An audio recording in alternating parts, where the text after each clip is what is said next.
Individuals living in poor and disenfranchised communities have a harder time finding and affording healthy options due to a lack of resources in these areas that are considered to be food deserts. I don't think this was an accident, not to build grocery stores in this area because the people here, it's not just about black people, it's about poor people. Route A4, destination. Tony is one of more than 23.5 million Americans who live in a neighborhood which the USDA calls a food desert.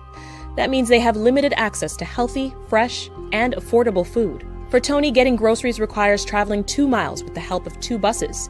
It takes 40 minutes each way. It's a struggle to get there, especially when you're 71 and have to carry a week's worth of groceries back home without a car. Joining us this evening with more on this topic is NNV Weekly contributor Nina Shabazz. Greetings, sister. Welcome back. Greetings. How are you this evening?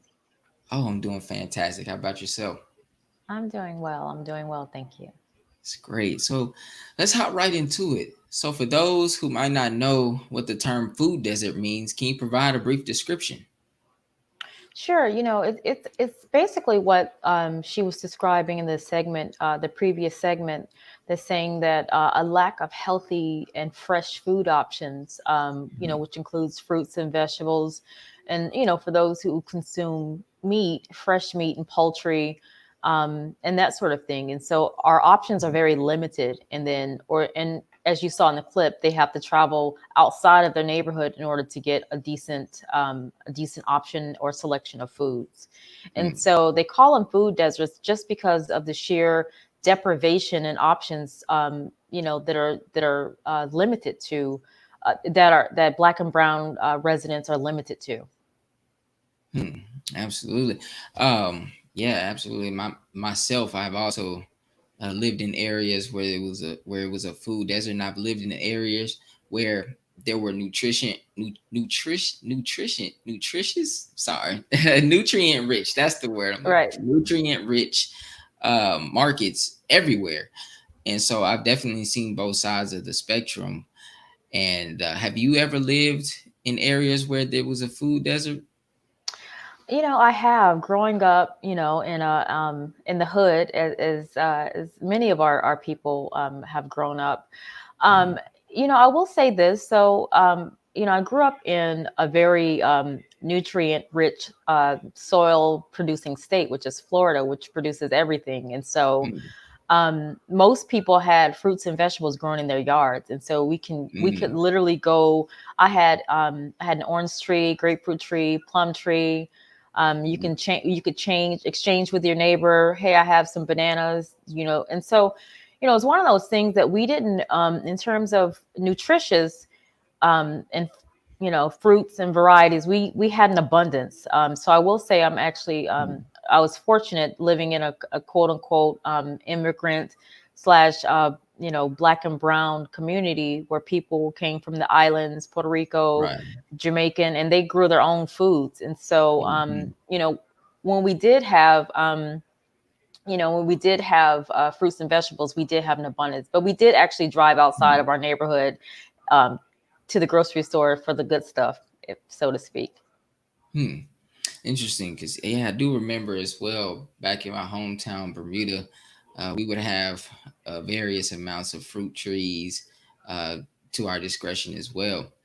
But for other states and neighborhoods that don't have that um, privilege, food insecurity is a growing threat to them. So why is there so many food deserts in Black and brown communities across America? Well, going back to the previous slide, it's a matter of it was designed purposely that way. And when you look at the production cost that goes into foods and that sort of thing, Black and brown communities aren't considered.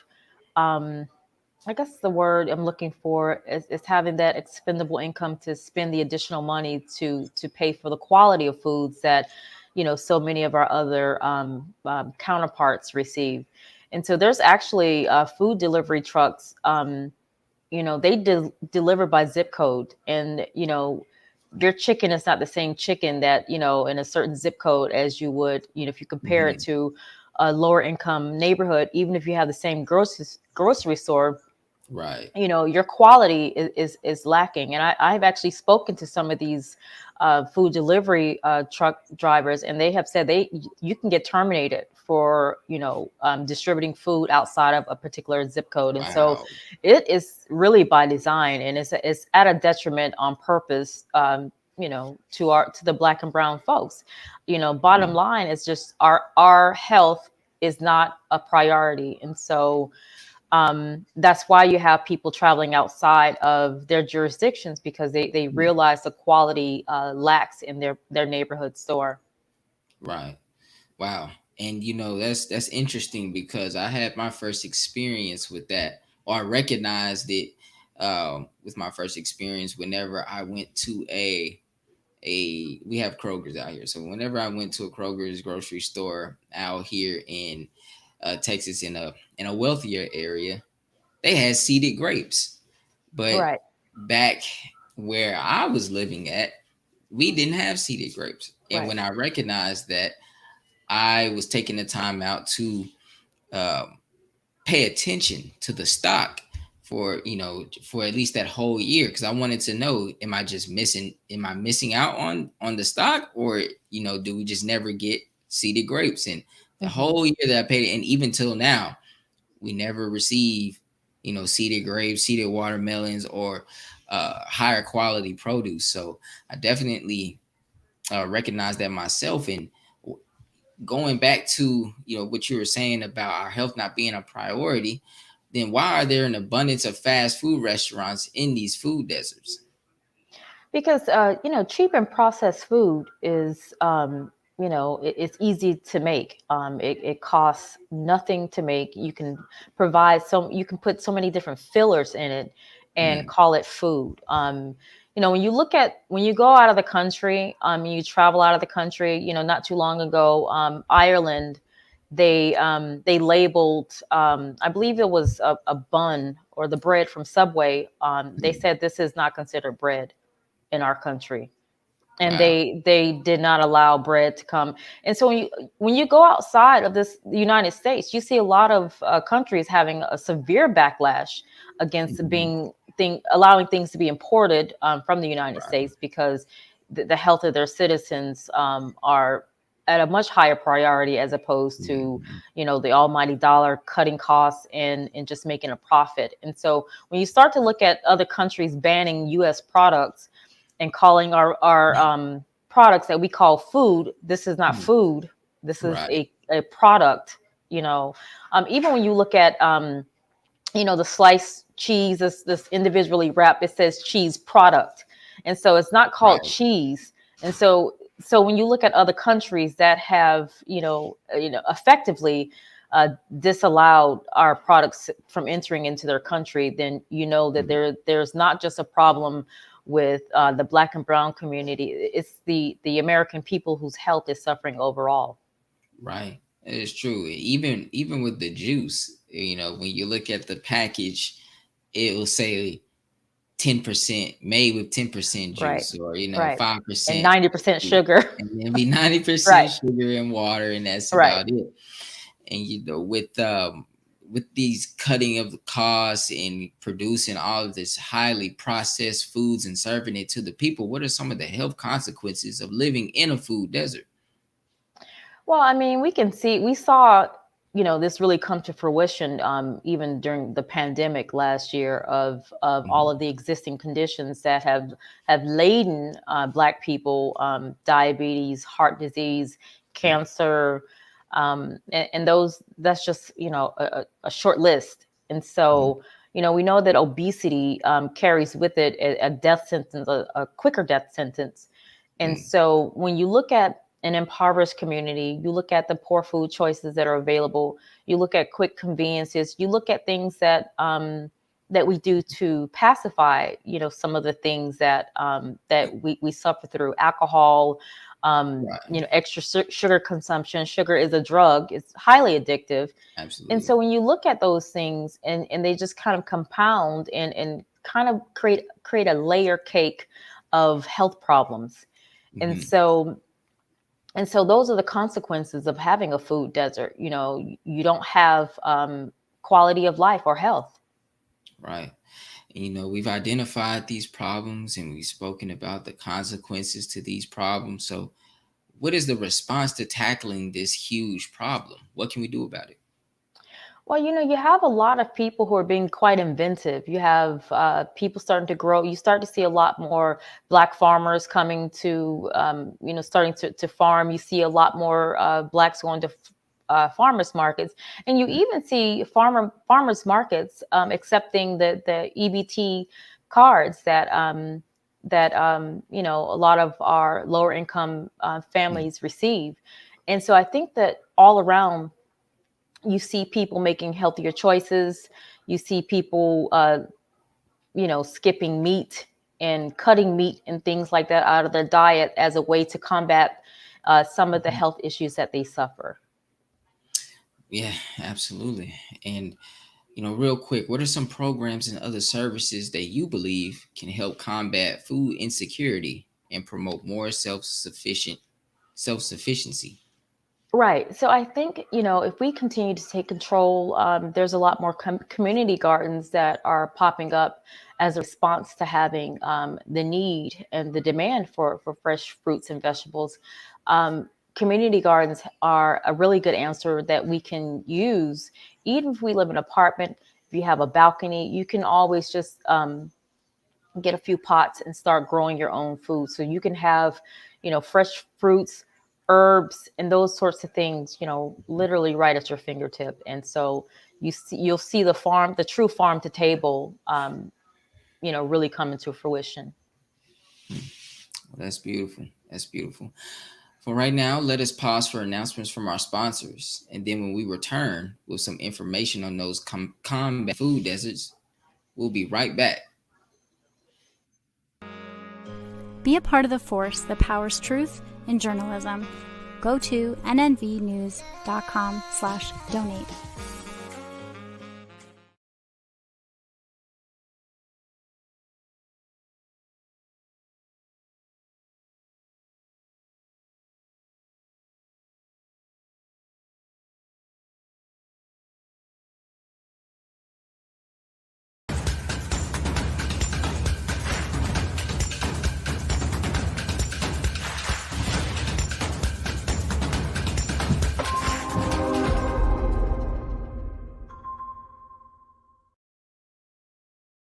Worldwide, 24 hours a day, 7 days a week. Download the Final Call Radio app and take us everywhere. On your phone, on your computer, on your tablet, on Instagram, Facebook, and Twitter. You can also log on to finalcall.com and click the Listen Live button or finalcallradio.com. Final Call Radio, the official voice of the Honorable Minister Louis Farrakhan and the Nation of Islam.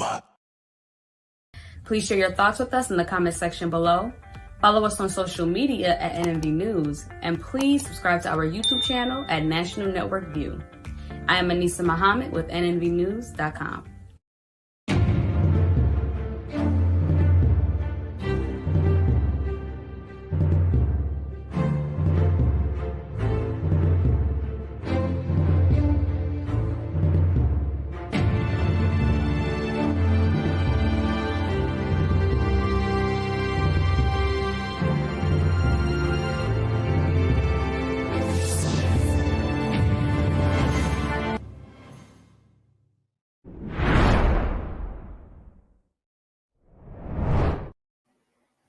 As the push for a healthier lifestyle arises in society, people are looking for the best plant-based vegan foods made with high-quality ingredients, and at least one Black-owned restaurant located in Rochester, New York, is doing that.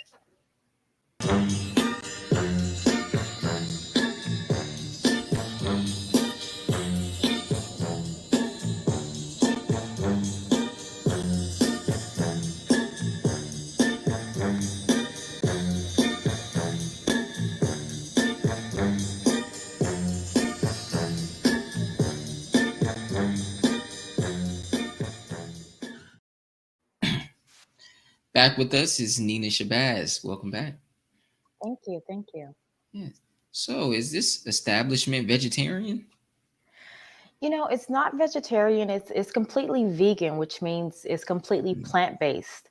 Wow. Fruits, vegetables, hand cut potatoes, actual potatoes being peeled, sliced, Mm. cut, seasoned, and prepared right there in the store. And so um, they have the highest quality of fruits, not fruits, but vegetables going into their dishes, and each dish is seasoned and made with love. So, Wow. yeah, it's plant based, it's vegan. So there's no dairy from any animals or anything like that. There is everything that they make, including the cheese that's on the hamburgers, is plant based. Wow. So, no milk, no animal byproducts whatsoever. Whatsoever. Wow. And what's the name of this establishment? This establishment is called Allah's Kitchen. And so just the name of itself, it kind of edifies how we should be eating, how we Hmm. should, treat ourselves in terms of consuming the best that we produce. We Hmm. know that the meat is not a healthy option for us. Even in our books that we have, How to Eat to Live, it tells us that fruits and vegetables are best.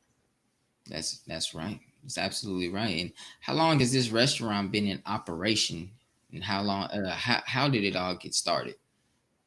It's been in operation since 2019, so about 2.5 years, 3.5 years at this point, I believe. And so Hmm. it's been thriving, and I think it was a well needed answer to the prayers of a lot of the people in Rochester, and it is Sure. the only Black owned vegan restaurant in the city of Rochester. Wow. And so, we just had a conversation about food deserts. Is Rochester, New York, one of those type of communities?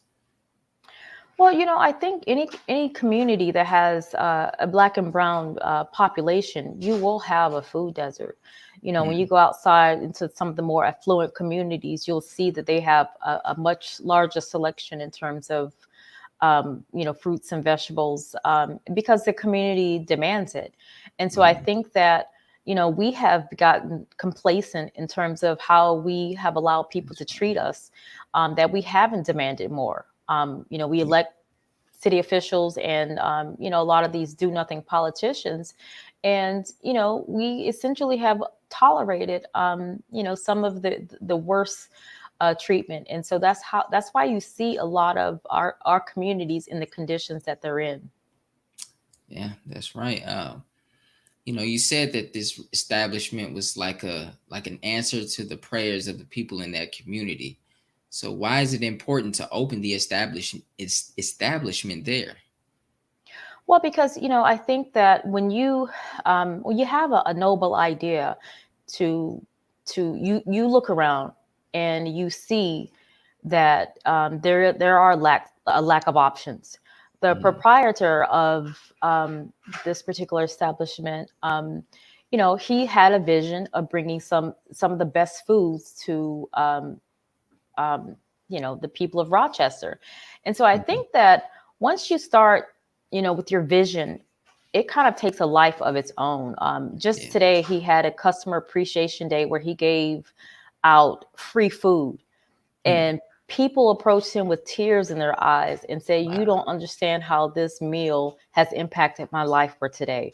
You don't Wow. understand what you mean to this community." And so I think that, when we have a vision to do something for the community, it does take a life of its own. And so it's evident in the community comments. It's evident in the reviews that this is an answer to many people prayers in the city of Rochester.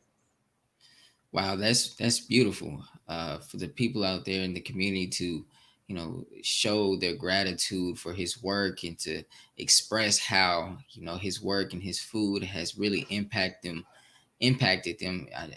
I just can't imagine the type of energy that's flowing throughout the establishment there.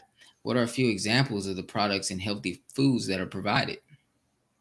Well, there is the well, there's a veggie burger, not veggie burger, but it's a plant-based burger. There is a culture bowl that has the fruit, the vegetables that you saw. They make their own. Seitan is a type of you can it's a wheat product, and you can make it have the texture of meat.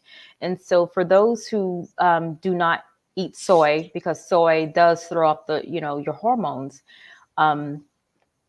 people do look for different alternatives for their protein. And so seitan, they actually make it themselves from scratch in the store. And so when I say it's a from scratch establishment, it literally is from scratch, and you would be hard pressed to find a restaurant that has fresher food.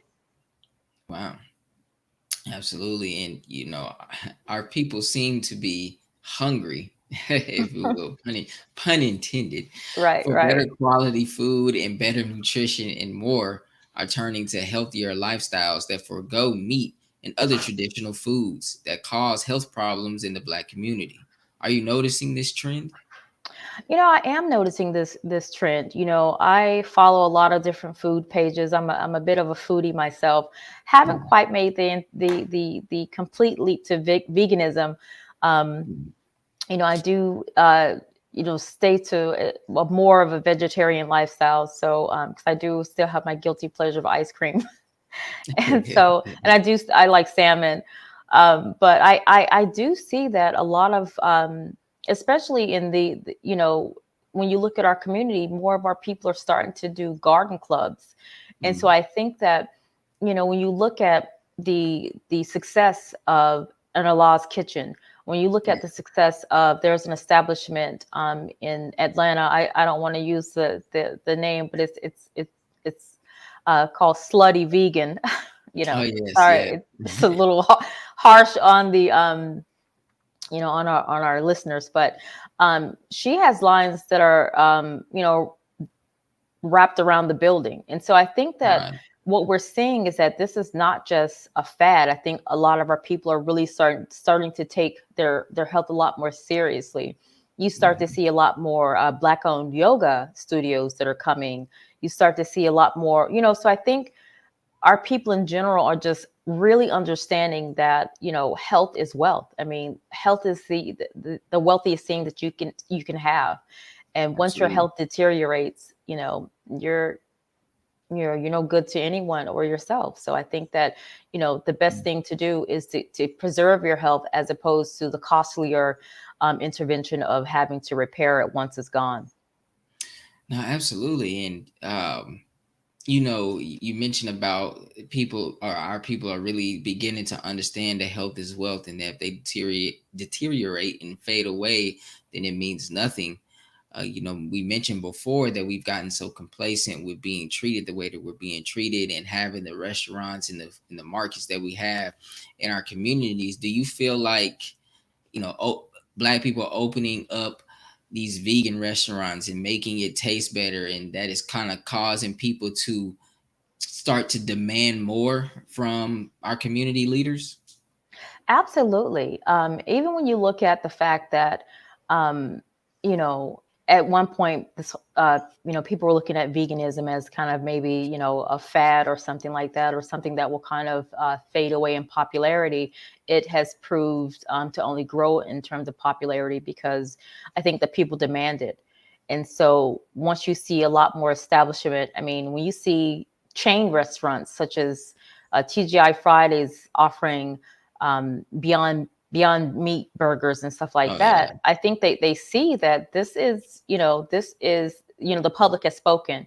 And so I think that when you see this trend continue, start to see celebrities come in, people of notoriety come in and support these establishments. That's Umar Johnson, that's actually in that visited Allah's Kitchen and had an event there. You start to see that our people in general really value their health. And so there's an old saying that people vote with their feet. And so in this case, people are voting with their forks. And so they're choosing health over the status quo. Absolutely. And I feel like, people are just not used to change. And now that they have been exposed to healthier options that also taste very good, they realize that they can eat better, they can eat well, and it doesn't have to be a salad every day. So now they're finally Right. taking the initiative to attack their health with better food options. And, you know, restaurants as well are just a hard business to establish and thrive in. So with these people, or with our people finally taking that initiative, what has been the response from the community?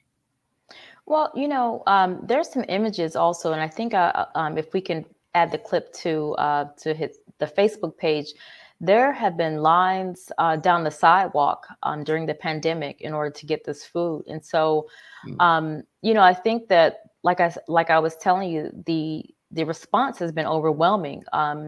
When he had a customer appreciation day, there were people just waiting for hours. And, like I said, people were coming up with tears in their eyes and saying, you don't understand what this restaurant means to the community. And so the response has been overwhelming, and for the staff and for the community. And so I think you're only going to see a continuation and a surge in the demand for these kinds of food, because, who doesn't want to eat healthier foods that really taste good and prolong their health? It's a win-win all around.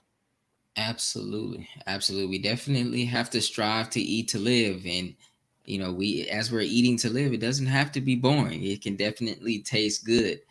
But I definitely want to thank you, Sister Nina, for joining us tonight and taking the time out to have this discussion on these two very important conversations that we need to have. I'm sure that I was definitely enjoying our conversation. I'm sure our listeners were too. So thank you again for joining us tonight. You're very welcome. It was my pleasure. Have a good night. Thank you for joining us today and tuning into National Network View. Please share your thoughts with us in the comment section below. Follow us on social media at NNV News, and please subscribe to our YouTube channel, NNV News. This is Tariq X with National Network View News. I wish you all peace, blessings, and well-being. Good night. Be a part of the force that powers truth in journalism. Your support helps to combat false media. Cash App, NNV News. Asiatic Minds, online education, helping our children to discover their God-given skills, gifts, talents, and passion that will allow them to see their greatness as well as the greatness of our people. And upon discovering that greatness, infusing them with the desire to use it for the betterment of themselves, their families, our people, and the world. Classes begin September 1st. To enroll, visit AsiaticMinds.com. This is Sister Sajda Muhammad. We are proud to announce that the Sajda House commemorative Elijah coins are finally here. This priceless heirloom, made from recycled copper from the messenger's home, is now available at sajdahouse.com. Greetings from National Network View. This week's Final Call cover story headline is dedicated to a good man and his good works. Longtime Chicago pastor and activist Father Michael Pfleger has worked tirelessly on behalf of poor and disenfranchised residents for decades in the face of opposition and trials. He continues to fearlessly fight and press ahead for the most vulnerable communities. This FCN volume number 37 edition middle page article is a message by the Honorable Minister Louis Farrakhan entitled, "We Must Depend on Allah and Ourselves." To read more, subscribe to finalcalldigital.com and tune in to the all-new Final Call Radio. This is the NNVnews.com Final Call Cover Report.